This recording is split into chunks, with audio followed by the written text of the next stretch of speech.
Hi, I'm Pete Shau. You may know me from the RTO Show Podcast, but today I'm doing something a little bit different. APRO and WOW Brands have launched a special project to bring the story of our industry to life like never before. They've asked me to sit down with some of the true legends of rent-to-own, capturing their stories, their impact, and their vision for the future. And now I get to share those conversations with you straight from the legends themselves. All of this leads to something groundbreaking though, a new book, The RTO Revolution, a definitive history of advocacy and consumer access, written by APRO CEO Charles Smitherman and WOW Brands CEO Ryan Kras.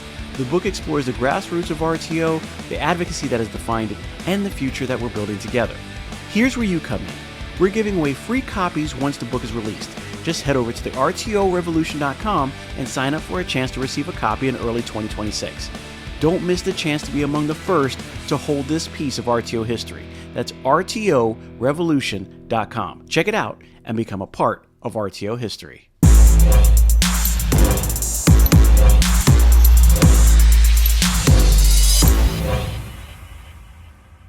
Hello and welcome to the RTO Show. I'm your host, Pete Shau, and today I've got two CEOs that have a lot to talk about. Now, if you didn't know, we have a book on the way, and APRO and WOW Brands together have made this book. I've got CEO Ryan Kras, I've got CEO Charles Smitherman, both of them here to kind of tell us more about it, where it came from, what's the importance of this book, and more how you're going to learn about it and why you need to really know about it. So, Charles, Ryan, how you guys doing today?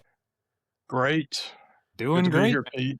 That's good. So, I always say this, Charles, and it's always one of those things, guys. You got to understand this. Charles Smitherman, JD, PhD, and CEO. It's a list, Ryan. It's a list that we make happen. And then Ryan Kras, who's not short of initials on himself, CEO and CTO of WOW Brands.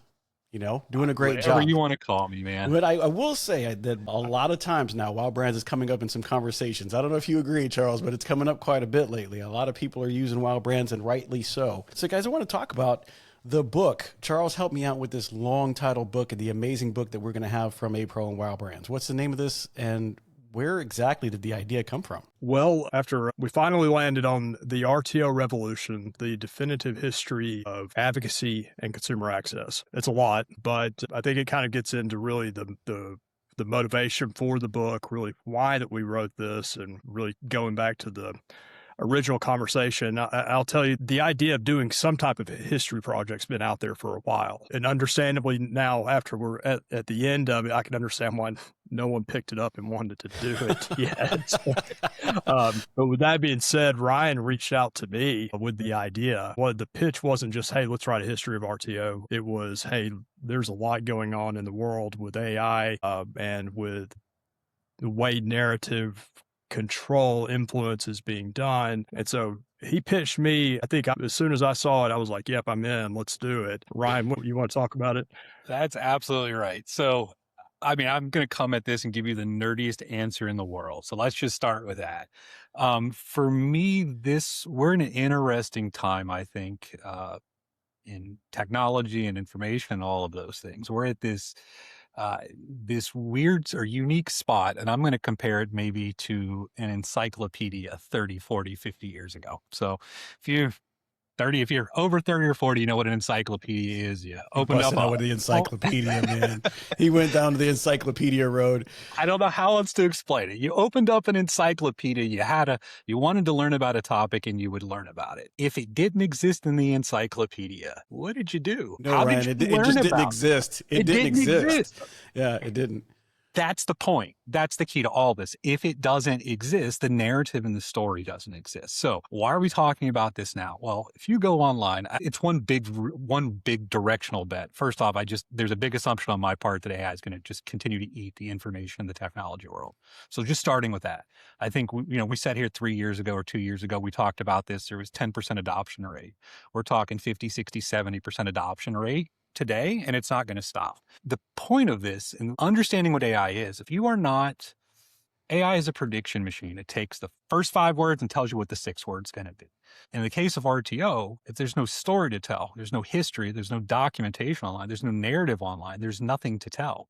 What ends up happening is you just recycle whatever exists out there. Doesn't matter if it's good, bad, right, or wrong. It doesn't matter if it's a crappy study from 30 years ago. If there's no data out there and there's no story and there's no narrative, that's what's going to get recycled. Well, that's what I want to get into today. That's what I want to get into because I am curious as to where we... So first off, is this the first book that you have two authored, or Charles, have you written a book already? So I did one as part of my PhD. It took me 3 years to write. This was before we had a podcast and someone that could go out and help us do interviews. It was before AI could help organize all those data points, and so that was a big project. So yeah, this is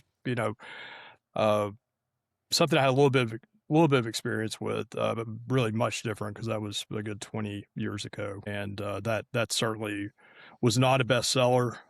Publisher, as soon as I got it published, I got my author copies, and I got a letter saying that they had declared bankruptcy, and it might have been because they. We're not going to find that book in Big Lots, guys. That's just the way it goes. So, Ryan, is this the first book you've been a part of as far as creating? It is the first book that I have been part of, and probably the last book I will be part of. This is a lot of work. I enjoy the research, but I'm barely literate, so the writing part is not the best. He owns a tech company, guys. Don't believe that. But what I will say is it's literally built by two different sides. I mean, you guys do have two different viewpoints on this. Now, one is APRO side, Charles, where you come from, where there is a long-standing history on the other side of advocacy when it comes to the RTO industry. And then Ryan, you're a little bit more of a newcomer, where you're more on the tech side and how to get things into people's homes versus where the APRO side comes from. So there's a big dichotomy there. But it works. Now, we've included a lot of RTO pioneers in this, a lot. And I would know because I had to talk to a whole lot of them. But I would tell you guys that it was some amazing stories and some of the history that went into it. So before we talk about exactly what's in the book, why is this important that this book exists at all? And I think that's what you were touching on, Ryan. Like, what was you guys created this. We know that there's a narrative.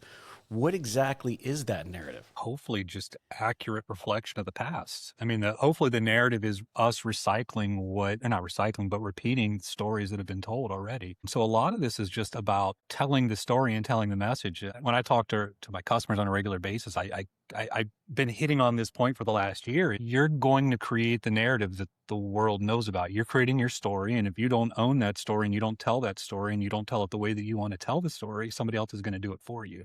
And I think that's the biggest part of AI is just, it's going to recycle that which is the predominant narrative. So whatever is getting pushed and whatever is the cycle, whatever the message is what's going to get repeated. So that duty is on us. That duty is on every company in general to tell that story, because we're going to be sitting here, just envision a couple years out, you're going to be searching and you're already doing it. You're going to get a result back. And unlike the past, where you clicked on 20 results and synthesized the data and tried to come up with an answer, that's not the world anymore. The answer is you're going to get the answer back. The tool is going to tell you the answer. The question is, what's the data that is going to give you the answer on? So for me, it's just, you got to get that story out. You got to get those messages. You got to get the truth, I think, out, and then let the tool repeat the message. Just jump in on that, because I think that this was a story that needed to be told. It was a big story. I mean, it turned into a big book as a result of it. He says that it's like 400 pages, Anthony. It's 400 pages of history. I am so dying to read this book. No one has ever accused me of being not having enough words. Yeah, we see this on the advocacy stuff whenever we're dealing with, just the kind of other people trying to talk about rent to own that don't understand it, that don't know, that have never been in a store, they've never talked to a customer. They have really no idea about the transaction. And that's kind of a lot of what's out there right now on the internet that we're trying to correct with actual facts rather than just supposition and conjecture, is this story. I mean, this transaction dates back to Victorian England with the hire purchase agreement. I mean, think about that. This is not a computer gaming device today, an e-bike today, a TV 10 years ago, all the things that have come into the industry. This goes back to pianos because they were too expensive and people liked having it in their homes. It was brought to the U.S. in the form of the Singer sewing machine. Again, something, just a crucial item to have early. It's, again, too expensive. This will create a pathway to access that item to and eventually own it if you paid on it enough. And so, we hear these things from consumer groups that try to characterize this as being something new, as being something that is, trying to take advantage of people or that people don't understand or whatever that may be. And this is like, no, we've got a proud history and one that needs to be told. And so I would say that, the thing that was great about this book was that Ryan and I kind of came at it in two different angles, and that we wanted to look and preserve the history to tell the story that needed to be told. We're looking backwards to the past to bring that forward. Ryan's very much looking towards the future. Okay, how does this play? How does this go in and be told and be replicated and understood so we can influence that narrative much more than I think we've been able to in the past. And so that's what it does. It really hits on so many different levels for that, which is why I think it's just so exciting. The way things work nowadays is, if you let somebody tell that story enough times, it gets watered down, it gets changed, the fish gets a little bigger every time that you catch it. And before you know it, it's not close to the original. And I love the idea of being able to write this down in a specific spot so that there is a reference point to say, this happened at this time. This is who was affected. This is how we got through these problems and past these hurdles and through this legislation and how we got these new ideas and who we got it from, so that nobody can take that away. It is now going to be a definitive idea of exactly what happened and when it happened. And I love that idea. I'm glad that you guys did that. I do have a question though, Ryan. Why co-author this book? What made you decide that, two perspectives are better than one? When you have an idea, that you can put it together, you have the ability and the smarts. What made you decide, I think Charles would be a great person to pull on an idea and see how we can dutifully together put it into work? It took one phone call with Charles and said, hey, I got an idea. What's your thought on this? And just instantly he saw the vision. He understood it. He was like, I've been thinking about doing this myself. There was no talking. He was just like, let's go. So I think that's the part one. I mean, the other part of it, there is so much of this book and there's so much of the history that has to do with the policy side of all of this. There's no world where I'm equipped to talk about that. So let's just start with that. That is Charles' background. He's one of the smartest guys I've met. He knows what he's doing. He knows what he's saying. Let the guy he's got the story. Let him tell it and I will assist where I can. Help me out. Walk me through this. He gives you a call. You're like, I knew I was going to do that. Dude, it's you. How did you figure out? Like, did you need him to spark it off? Is that where Ryan came? I needed him to give me a spark, and now I'm just going to take this and run. Like, where did it come from that you were going to do it? And then Ryan's idea with you did that forge something to say, okay, I'm going to do it with somebody, have a little help? I mean, what made you decide to do that? I mean, I guess there are two aspects of it. One, I mean, it was an undertaking. And so from that standpoint, like, this history piece really needed to be told and preserved because it's an incredible story that hasn't really been told in this form yet. So that was really important. I think there was that other side of it. Like Ryan, he sold me on the vision of why this was important, why we needed to do this now. And I think from that standpoint, the speed of which we started, picked up and just ran with it, he was just instrumental in that, because he initially called me, he's like, okay, well, yeah, we can work on this over the next couple of years and publish this. And he was like, no, we got to do it tomorrow. What time is it? It should have been done 5 minutes ago. So I think there were two of us that said, oh yeah, we could do this. And so I think we fed off of each other because looking back, it was a lot. It was a lot of late nights, early mornings to get it done, and a lot of help that we along the way too. Well, I can tell you right now, Ryan has sparked in that idea in me a couple of times or two. I'll get that phone call and he's got, hey, we got this, listen to this. And Anthony, listen to this. It was really good. So was there something politically, economically, culturally that something that hit you, Ryan, besides just the AI? Were you watching like TV one day and said, you know what, I can tell by this new information that this is the right time. This is when I need to call somebody and say, sound the alarm. Let's make a book. Yeah. I mean, I lived through 2005, 6, 7, really the search engine boom, like 7, getting in 2008, 2009. What I learned in that process was, I'm going to call it the flywheel effect. Like, once you got ahead in the cycle, and like, if you just look at the industry as a whole, if you look at the guys that got ahead very early on in the technology space, it feeds upon itself. So that's part of it. That's part one. Part two is just when you started to Google these things, not Google, but when you start to use like AI tools, you start to understand really how AI works and how the data model works and how things are connected, what's important, what's not. You start to just, I would challenge anybody to just go on ChatGPT or go on Gemini or something and Google your company. And then on the right-hand side, click on it and see where it's getting your source data, because that tells you where it's finding the information that it is like consumed to output your story or the narrative or whatever you're wanting to do. And if you like, as you do that and you look at it and you start to analyze where the sources come from, well, a lot of the sources that we're talking about, APRO, we're talking about RTO, we're talking about stuff were like just bad. Not only bad, some of it was like spam stuff from 5-10 years. You click on the link and you're like, this isn't a real website, but this is what's dictating the narrative. And then, I know enough about it to understand that anything that we publish right now on, let's say, March of 2026 isn't getting into an AI model until the end of this year. Like nothing we're doing is going to matter until 2027 at this point. So this is where the speed comes from. This is where you call them and say, we've got to do it now. Like I would be happy just, even getting a less quality product out the door faster, because the speed is of the essence. Like it will take 6-9 months to render and train the model. So anything we're doing now isn't coming out until you get to, Claude 5 or 6 or 7 or 8 or something like that at this point. Right.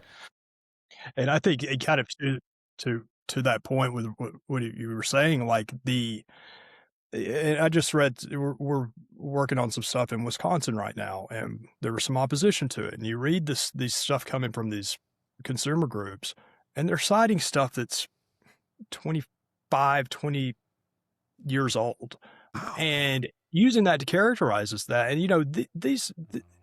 I don't think most of anyone's really that deep on rent to own, except for people that are in the industry, people that deal with the industry. And so how they're doing their research and how they're pulling this information is through this. So Google is not the same way it was 6 months ago, much less 5 years ago.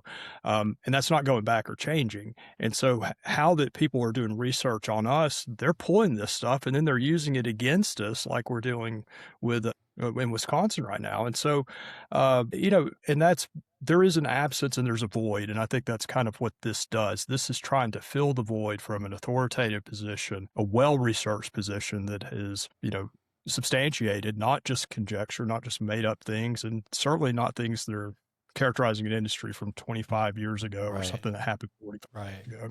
Well, I can tell you right now that the way people search is different too, because what they would do is they would ask a question, then it would feed them an answer, and they would ask a question, feed them an answer. Now they go to AI and they go, I don't want to get all these answers. Just figure it out for me.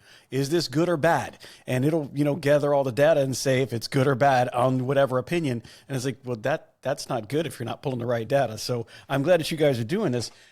Flywheel RTO wants you to be covered this tax season, and they have 2 amazing espresso machines to do just that. They have the DeLonghi Classic Espresso Machine with milk frother. Listen, that thing is quite amazing. They also have the Nespresso Venture Plus Deluxe Coffee and Espresso Machine with the milk frother also attached to it. Listen, you can't get these things going to be on your counter, and they're going to fly off for this tax season. If you want to know who to reach out to at Flywheel RTO, that's Keith Brock, Flywheel RTO at 865-369-5902, and tell them the RTO show sent you.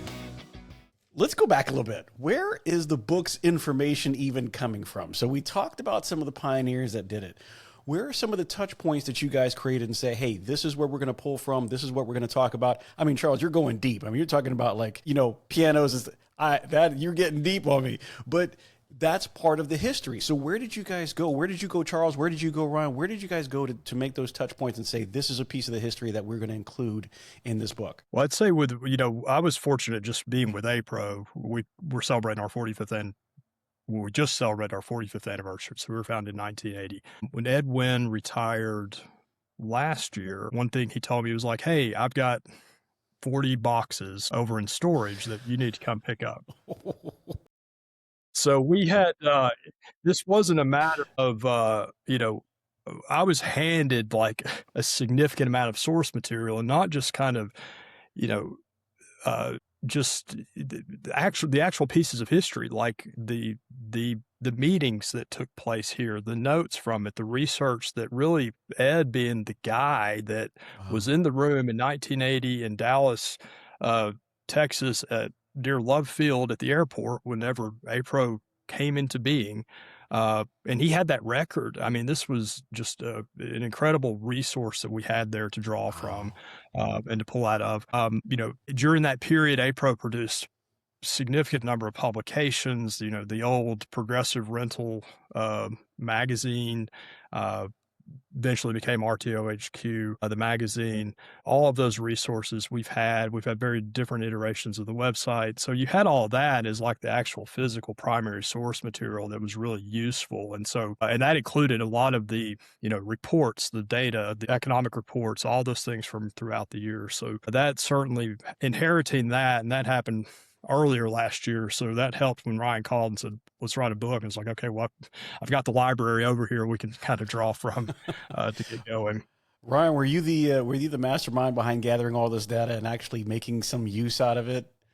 A little bit. What I would say is I started about a year ago. This is just for like WOW Brands or marketing purposes, was I wanted to consume 100% of the information I can get on the industry. So smart. About a year ago or whatever, however long it goes. I mean, I've transcribed every podcast, every YouTube video, every financial every earning transcript, every APRO magazine. Nice. I mean, I've consumed 100% of the data, put it into kind of a custom AI model that we're using for extracting information, being able to just internally be able to ask questions, understand, like, I need the full data set of what's there. And what I realized really quickly was there's no data. Like, I mean, I've got some data. I've got everything that's available, but it's not a lot of data. Like, there's a lot of holes in the story. So it was a hell of a lot of searching and, using AI to do research, trying to find this data, trying to figure out where it's at. And listen, I mean, Charles got kind of the crap end of the book here. He got all the hard chapters and I got the easy chapters. Well, you know what? I think Charles had it all on VHS and like 8-track. That's why. You say that, but we did. He's like, no, that was a real story. So how important was it now? Because I know that, we used some information from the legends who had actually helped start this industry. How important was it to the both of you to have their recollection of what happened and their time frames going far back as the early 70s, we're going to say late 60s, early 70s, as they transition all the way up through, the Henry B. Gonzalez, the IRS situation, APRO kind of getting everybody together when there was nothing. And like you mentioned earlier, Ed Wynn was kind of there in the very first meeting, kind of going, hey guys, we've got to structure this in a way that we're respectable. Like, how important was it to have those interviews also involved in this book?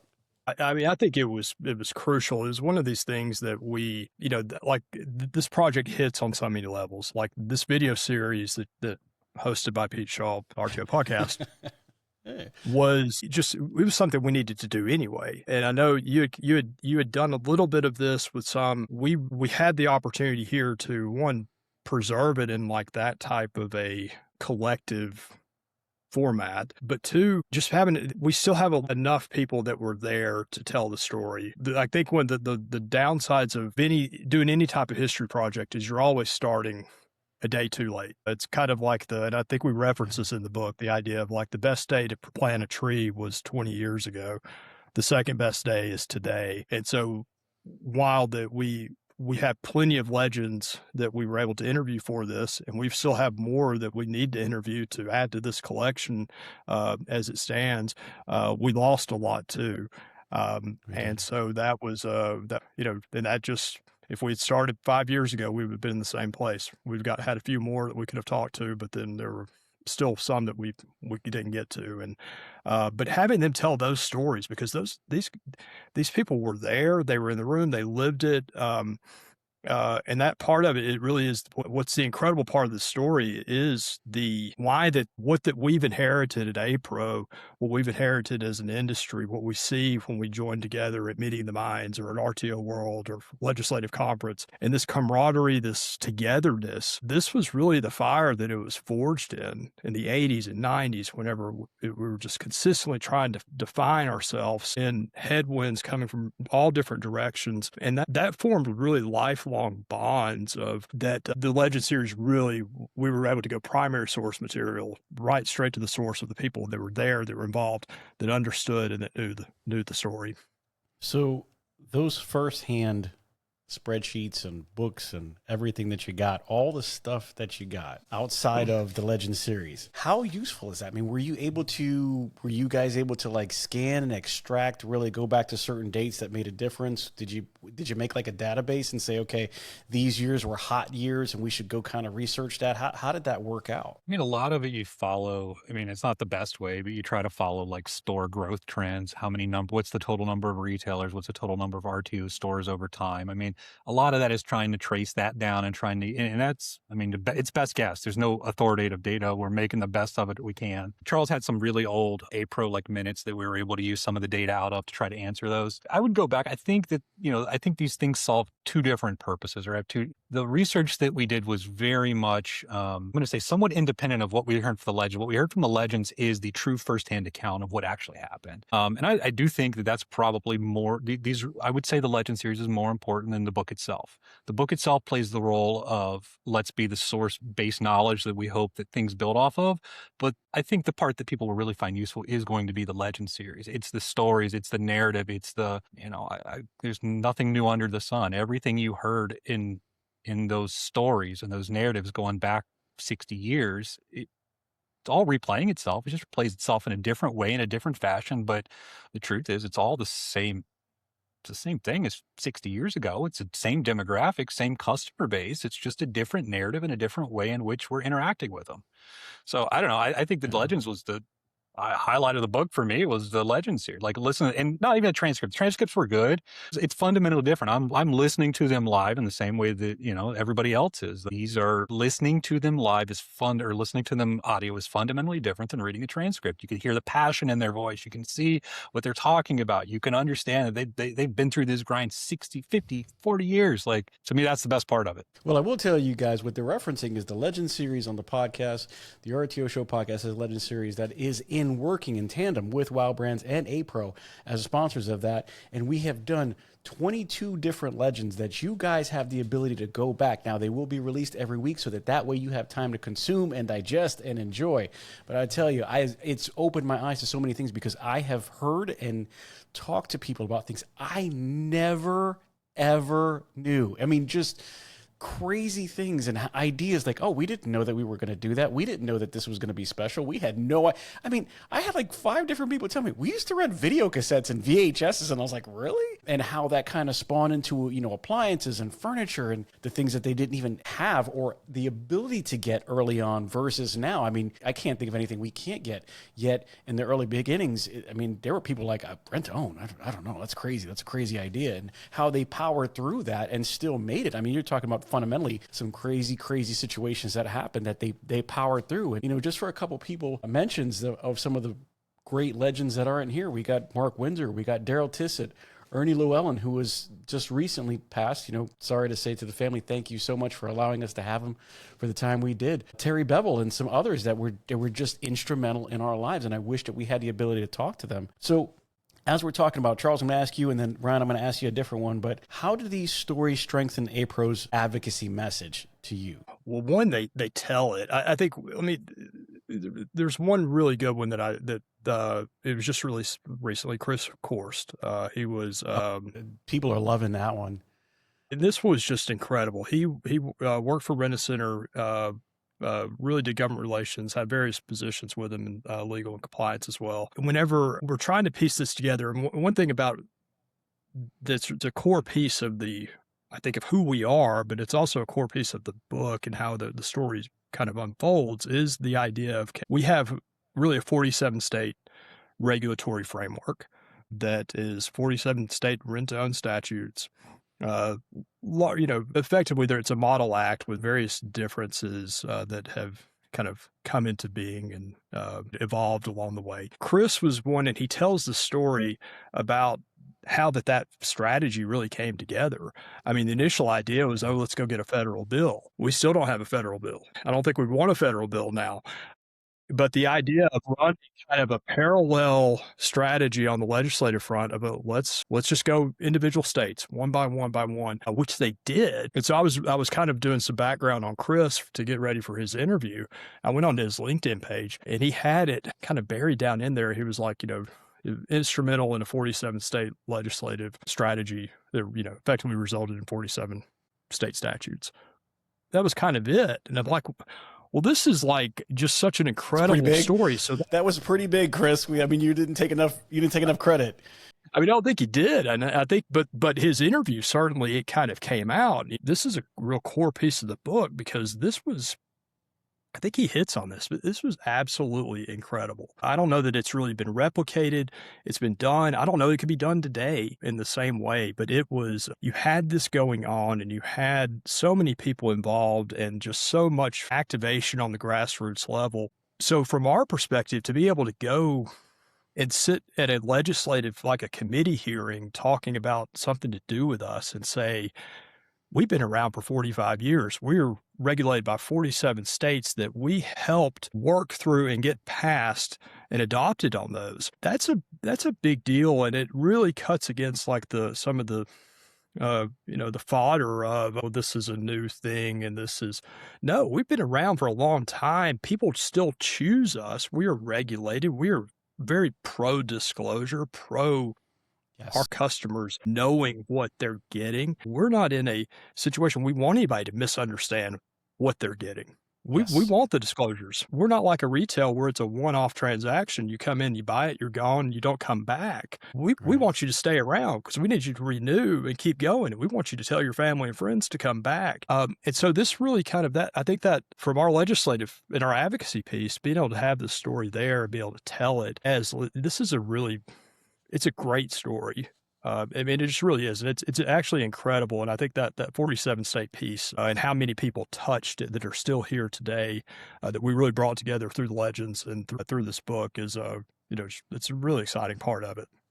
I agree. Chris, we appreciate it. I was telling you the other day too, Brad Dennison made it on my favorites list. I had no idea how much he had done because I really only know him through BMS and him telling his story. And I was just shocked at how much involved he was. Going back to you, Ryan, how does this validate the marketing that you do and the marketing that the operators face on a day-to-day basis? Do you get to say, this is the facts that we have behind it, and how does that help you? One of the things I came across I didn't know about was one of the FTC studies in I think it was 2000, 2000, 75% customer satisfaction rate. Higher than laundromats at that point. That was one thing that was used at that. Like, look, there were more complaints about laundromats than rent to own whenever they did that study. Wow. There's just so much data. There's a narrative that is pushed that it's a bad thing and that it's got a negative stigma associated with it. But the data doesn't justify that. The data doesn't support that remotely. And any, let's just say, analysis of the data kind of tells you that's BS. Just look at your own study. The FTC did this one in this case. And I would say the part about that I guess I appreciated is going through this process is just, I'm going to go back to the cyclicality of it all. There's different products. We're going to still have different labels on it. And we'll talk about this a little bit later of how technology and what RTO's role in facilitating the technology is and all that stuff. And we'll get into that at a later point, but it's very much about how do I meet the customer where they're at and how do I get them the products they want and need and how do I do it in the mode and medium in which they communicate? Because that's the difference. That changes over time and frankly, it's changed in the last year. And if you haven't adapted to that, you've missed the point. I agree. Do you see how they answer so differently? Charles got one way. Ryan's like, this is the data. This is what this is black and white, baby. This says you like it, and I'm going to tell you like it, damn it, because this is what shows. I love it. I love it. So, is the book, the idea is sometimes when somebody says, okay, we got a book, everybody's excited. Oh, it's the #1 bestseller. And the first thing people go is, yeah, that guy's got $1 million. He made a lot of money. This really wasn't about the money, was it? This was more about being able to get the information and the access to the information, not only to the AI bots, not only to the online, but to the people who are living it, the people who are curious about it, and the rest of us who didn't know that the history even existed or went back that far. Is that a okay statement to make? There is no intent of making any money on this, and I think Charles and I would both say we're both spending a lot of money to do it.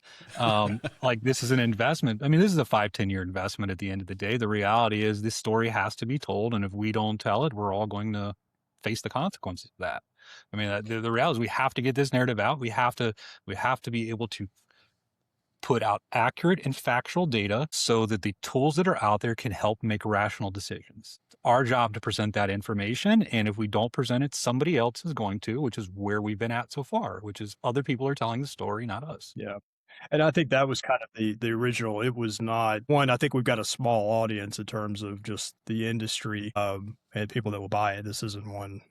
I think you're going to be searching on Amazon and say, "Oh, this looks interesting. Let's." Says you, Charles. It's going to fly off the shelves.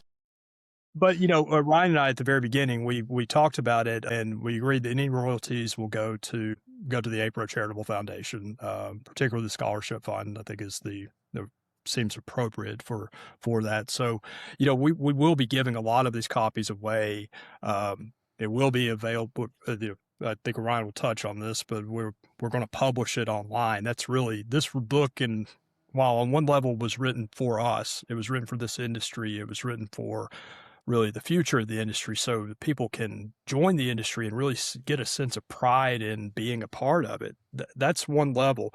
The other audience, and really in a lot of ways, of how this was written was for AI. It was for ChatGPT as the primary reader of it, and for it to be able to take it and to really replicate it going forward. So it works on a couple of levels, but I think that's just really important. This wasn't like a traditional book that, okay, we're going out and we're going to do it this way. No, this was an investment of time and money, but I think we both were passionate about and knew looking forward to the future that this needed to be done and it couldn't wait. So would you say like this is a reference point for future advocacy? Because it sounded like for a minute there that there will be a Legends series part 2, because we left some people out. And if we do that, will there be a second book to follow that with some additional information? I'm just curious. I'm very curious. Dude, I think we're both reeling from little PTSD. Like, we'll just stick with the podcast, Pete. It's a lot easier. I was going to say there may be another Legends podcast series, because at the end of the day, I think that is actually the best methodology that we should be using to communicate these stories anyways. What Charles and I are doing, I think that if we were to sit here in 5 years and a regulator got our answers as they were trying to determine how to set policy decisions, or anyone is trying to research rent to own and we're the ones returning what I believe to be the factual information on the topic, to me, that's a win. I mean, the win is almost to not be known. The win is that when somebody asks these questions in 5 years, they get proper and correct and factual answers.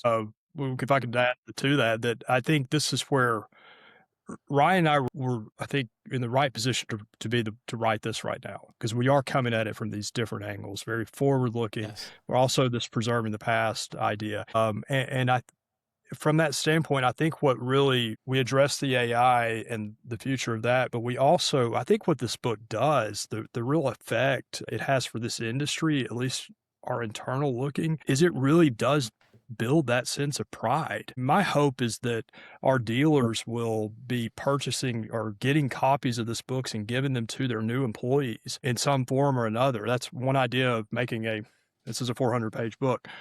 We can condense this thing down to something a little bit more digestible. ChatGPT, could you shorten this up for me? So, but I think that, if I'm a new RTO employee and I'm coming, I don't know anything about rent to own. I don't know, I know right. These stores, I've seen around, but if I come in and I know, hey, look, I'm joining something just so much bigger than what I see here in my town, in my store. I think that it really, that's going to be an effect of this. At least my real true hope of it is that the people you should be proud to be a part of this industry. And if you don't know it, then this tells you why. And it really opens that door. So I think that there's a need for that. And I think this really hits on that level as well, as in addition to everything else that we're addressing with it. So, I mean, it really does fit in a lot of ways. And I think that was the value of both Ryan and I being a part of it. We saw those different angles and how that we could use this to effectuate that. So, I mean, if I said this statement, this book is as much for the future of RTO as it is the past, that is a true statement. I hope this serves as something that resembles a foundation that other people will build off of. Like, this isn't the end of the story. This is us trying to give an authoritative answer to what has been. But I mean, what will be is going to be defined by the industry, and they're going to have to tell that story, and they're going to have to get their message out. That's dealer to dealers, company to company. For both of you, do you expect anybody to, now that you have done it and broken the ice, do you expect to see any other books on the horizon? Do you think somebody might actually follow that lead and write something about the RTO industry? Just curious. I think it's kind of, there have been a few that have written. I mean, we've got some of the, the big names like the Charlie Loudermilks, some of the older first generation that had books that they either wrote or biographies written about them because they were that important. We've also got, kind of some of our current dealers. Larry Carrico wrote a book about his business and his life, and his wife Sharon. It's a great book if you haven't read it. Both of them tell their stories side by side, and it's just a great format because you hear Larry talking about his view of what was going on at this point, and Sharon's over here kind of like, well, here's what I was thinking at this point. And it's a great book. But Larry and Sharon took that on and told that story. If it could be somewhat inspirational for other people to do that, I think we provided a great format in the form of the Legend series to give some time with you and allow them to tell that story. I'd asked a few people to go out and write their biographies before. And I mean, it's an undertaking to do this. I mean, it really was. I think, and we co-authored it. So it wasn't even, we didn't have to do the whole thing ourselves, and it was still a major project. So hopefully it will be. I would say that makes you guys experts now, right? You guys are experts on rent to own, at least from today going backwards now and writing the future. Talking about experts, how would you define an expert in this situation, in this industry, when there's so many contributors to this? How do we define somebody who's like saying, is it just the time of length in the industry, or was there something that made them experts as far as the people that you decided and the people you focused on? What was it about them that you two decided these are the people that I want to go to for the first selection of the Legend series? I mean, I think part of it was, it was easy to see who and where we laid out an outline, and we knew what pieces we needed to kind of have answers to and to fill in and have some of those stories told. And so I don't know that, there were some stories where people, this is a collection of contributions. It wasn't one person. You cannot identify, this is Mr. Rent to Own, and without him, this wouldn't be what it is today. There are dozens of, perhaps hundreds of people that without them, this wouldn't be what it was today. You've got the obvious ones. You've got the Ed Wynns, you've got the Bill Keeses, you've got the Chris Course, you've got the people that were in the room in 1980 when APRO was founded and saw the need for this association and the advocacy work that it was able to help drive over the course of the following 45 years. But there were plenty of other stories where people made their contributions. And I think that, it's a bit cliche, but this was a huge team effort to get it to where it is. And there were people, whether it was new ideas, the Waylon Russell interview is one that comes to mind, where Waylon's impact of his, of bringing really the computer to rent to own, and he, him making his employees learn everything on it so they would be able to understand it and to understand the need and to sell it. And there are just, this is the problem. We only got 22 interviews. We could have done 44. It's really a time limit, I think, of how much we could do. And we were trying to write the book at the same time as, hey, Pete, where's that transcript? We need it. I'm working on this chapter today. And, and so, look, I think that's needs to continue. There are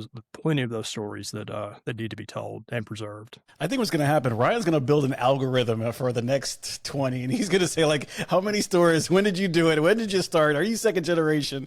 He's going to figure it out. I can just see the wheels turning as we're talking right now. And Ryan's like, yeah, we got this. We got this all set up. I wish I could have done that, man. It would have been easier. So how important was it to get everybody? I mean, when we say it, and this is more like a thought process and not necessarily a fact-finding question, but how important was it to have all these different names and voices and experiences on this book? Because, there was a lot of them that had a lot of stories. And like you said, there could have been 44, but there could have been 10. There was a decision to add all these in here because they made a difference. How important was it to the two of you to see it from all these different angles, all the history and all the fighting that they did to stay relevant, to stay in the spotlight, to stay on the right side of the law through the advocacy, to stay open when things happen? I think Kathy Winters was telling me that, they had a big fire that almost destroyed everything that they had, and they still, they still got through it, and they still support the community. Larry Carrico said at one time that he had suffered a fire and he had to go back through all the the backup tapes that never worked, but, he was trying to go through that situation. And, you've got all of these stories. How important was it to the two of you to have all of these names that we could at least fit in the time we did contributing to this book? I would say I think it's more important than the book itself. I mean, I think these stories and the narratives, a lot of this is, and I'm relatively new to the industry. I'm 7-10 years, which makes me, a child compared to most of these people at this point. Like they've been doing it for 30, 40 years. I don't know these stories. I've heard rumors of these stories, but this is all oral tradition. This is person passing it down orally. There's no documentation of all this. So I think you can't really even kind of propose writing a book without the interviews and without the original source. I consider what you've done with the transcript the original source material. That is the basis for 70% of the history. Yeah, that's the thing. I think we all heard pieces of it. And I think that everyone has a piece and a story to tell. And what all we did was we combined it into 400 pages. Anthony, we're going to find out how good this book is. It's got like 400 pages, man. You're going to make me read that. It's a whole encyclopedia. Yeah, it's an encyclopedia, but I think we can't get it digitally, right? He did say we can get it on Amazon. Yeah. So it'll be available for download. You'll be able to get it on the website. You'll be able to get it on Amazon. It'll be everywhere that you want to be.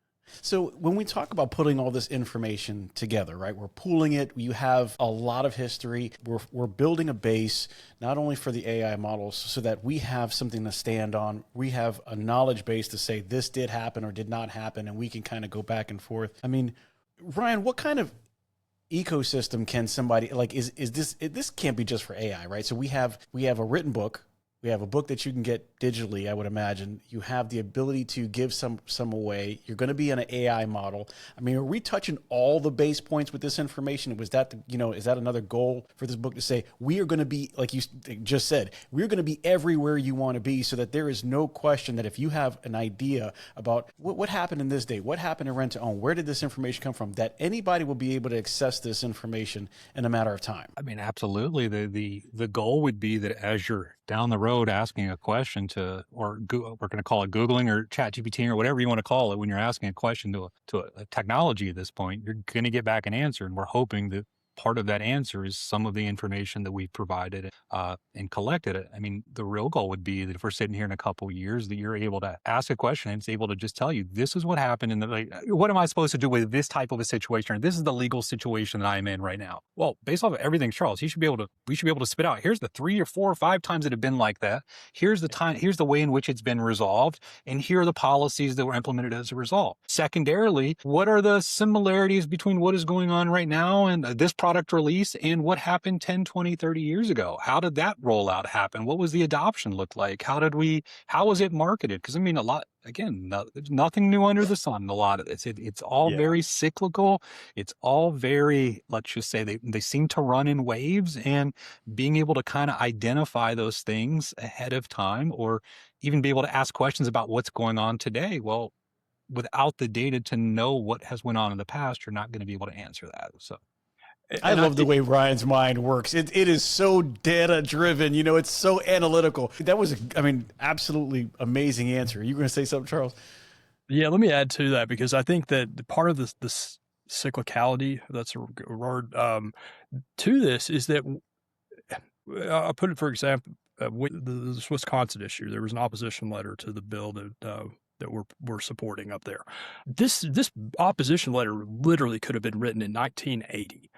And it was the same tired, false narrative and facts and distorted facts and just everything that comes out. RTO's disguised credit. No, we're not. You can return the item at any point. RTO should be subject to an APR. No, we shouldn't. An APR is defined as the cost of borrowing over a fixed term. We don't have borrowing. We don't have a fixed term. Some of these just tired old arguments that we've been dealing with over and over again for the past 45 years since we've had the regulatory framework and been promoting these things. It would be nice to stop those. It'd be nice to have, at least in this format in the various vectors that we're trying to introduce this information from the book, from the stories, from, some of the other things that we're doing right now with putting this data and information out there, where we kind of could do away with those. That would be the dream here, is that not to have another opposition letter on something we're dealing with in 5 years that says RTO's disguised credit. I think we've dispelled that. Now, we may not have had anything written that really explained that and published and digestible in a format that's out there like we're doing here and like we're doing with some other things. While that things continue to turn around, hopefully that we'll be able to put an end to some of this, because, some of these things are just flat out false, and it's a tired narrative that was disposed of consistently over the past 45 years that is not stuck. It doesn't stick. But then you get a group that comes up and says, well, we figured out something new and a new argument to make. I'm hoping that we've got something that's with some authority and with some plenty of footnotes and data and source material to back it up, to show here, as I think we have, to dispel a lot of that. So hopefully we can end a cycle of just misinformation that we continue to have to deal with on a daily basis. Oh, you know what? Speaking of that, I'm going to tell you right now, Ryan, I am claiming this. We're no longer going to call it ChatGPT. We're going to call it AI chatting. From now on, I'm just AI chatting this thing, and this is going to go somewhere. You'll see. Buy that domain real quick. Hold on. No. I am AI chatting. So if someone listens to this episode but never reads the book, what's the one thing that you hope that they understand about the RTO transaction? I think it's a simple thing. Look, we and you even say it. What's a transaction? Yes, we reduce it to, it's a transactional format that comes in a lease agreement and has terms and conditions and disclosures, et cetera. It's not, and we talk about, okay, well, it's an item, it's a TV, it's a computer, it's a mattress, it's a refrigerator. This is use value. I mean, what's the value of a computer or a TV? It's the use of it. I don't have a mattress that sits over and in my house that doesn't get used. That's a good night's sleep. My TV, my computer are access points to be able to join the social order of things and to interact with people, a community. My refrigerator keeps my food preserved, where milk cold, those type of things. That I think that's if there was a takeaway, that we get reduced to the legal, the compliance, the transactional part of it. This is about people needing things, and they've needed things, and they've needed access to things for 250 years. Some would argue, I had someone correct me the other day when I said this. They said, no, this goes back to biblical times. This is biblical, not the idea of loaning or giving someone something that wasn't a loan, that wasn't subject to a usury interest rate or something else, but a bartering, allowing someone to make use of it. That goes back 2,000 years, not 250 years. So I think if there's a takeaway here, is that this transaction exists for a reason, because it provides it provides access. Ryan and I we still are kind of debating about this. Is it about consumer access? I say it's about dignity. I think dignity is a little bit further into it. It's about treating someone how that they should be treated as a human being, and giving the ability to have a good night's sleep. And it shouldn't be determined or restricted because they can't access credit, because they don't have a credit history, because they should not have to go into a charitable store and get whatever they can get. This is about being able to be treated like anyone else, and go into a rent-to-own store and be able to have something that has that flexibility and the ability to return at any time if life comes up and they can't make their payments, but also that good night's sleep that can help them get up in the morning and to raise their family, to get to work, and to be a productive person and happy person for that. So that's a lot there, but I think the transactional part, while it's important, that's not the real story here.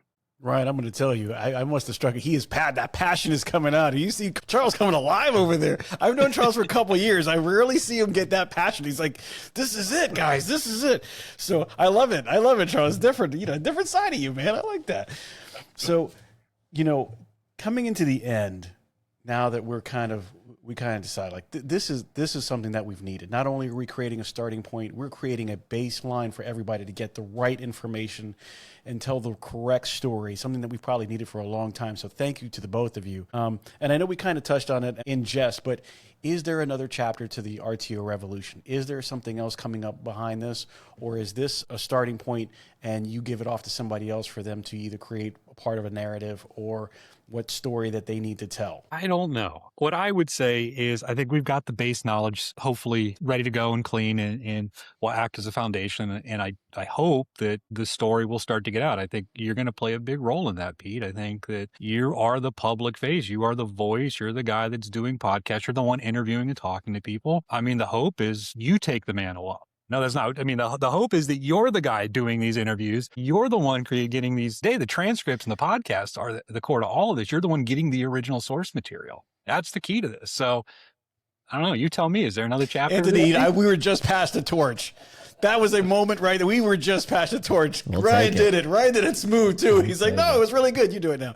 I love it. I love the way it is. Listen, guys, I want to tell you, I appreciate, you guys are so amazing. I really appreciate having you guys on the show. You know, guys, when it comes out, I want all the listeners to understand this. When it comes out, you've got to get the book. You've got to download it. You've got to purchase it. You've got to find a way to get to it. I know it's 400 pages, but it is 400 pages of passion. If you haven't seen Charles's face and you're just listening to audio, trust me, it's a vision that he is getting into this. And I can tell you right now that it is a book worth to remember. You know, as we do when we base set, when we tell you all the facts, when we tell you what's going on, it's from a place of passion, but it's also a place from concern. We want to make sure that you understand really what's going on in the rent-to-own world. We want to make sure that you understand where we came from, how we got here, the trepidations that took us from there to here, because you know what? It wasn't an easy story. Like he said, some of the names that were on there, Chris Kors especially being one of them, Ed Wynn, God, all the people that we've had so far and the ones that are coming out, they have really had to trek through the mud and kind of really go through a lot to get here.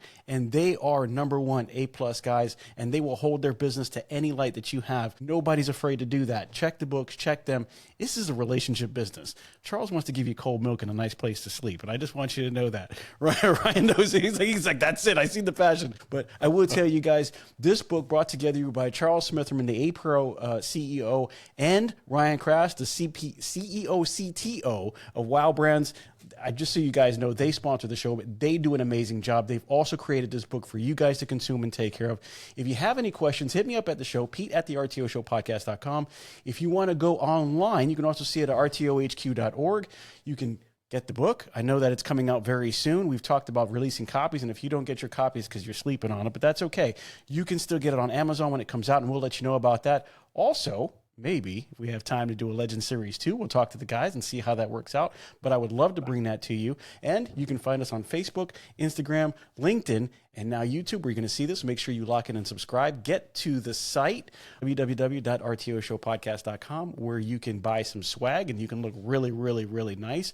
Also, Charles, Ryan, I don't know if I'm going to see you there, but Charles, I'm going to see you at LegCon coming up pretty soon. LegCon's going to be amazing. We have something on the website. If you go to the website, scroll all the way down, you might have the opportunity to get a chance to be a fellow of the podcast, and we will introduce you to DC. And we're trying to hit a number of things in DC, and that's the 100 number, guys.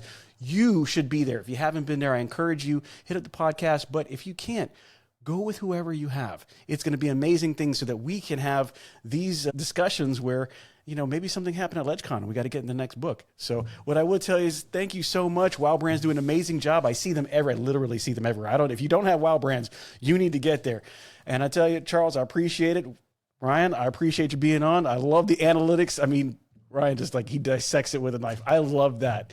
Guys, any final words before we take off and we tell these guys they got to go buy the book? We appreciate you, Pete, everything that you do. Again, I think everything that you did with this Legend series was just crucial to, one, the quality that I think that it resulted, but also just the speed that I think Ryan and I were able to do to get this thing produced as quickly as we could. So we appreciate your willingness to be a part of it and the role that you played and all the help that you provided us to make this happen. Appreciate that. Absolutely. And Charles did a phenomenal job. He got all the hard chapters. So thanks for that one, Charles. And I would, I recommend the videos here. Listen to watching the YouTube videos. I throw them on in bed and watch one every day or two at this point. There you go. Well, we appreciate, guys. Thank you so much for being on. And I will tell you guys, as always, we appreciate it. So make sure you get your collections low to get your sales high. Have a great one.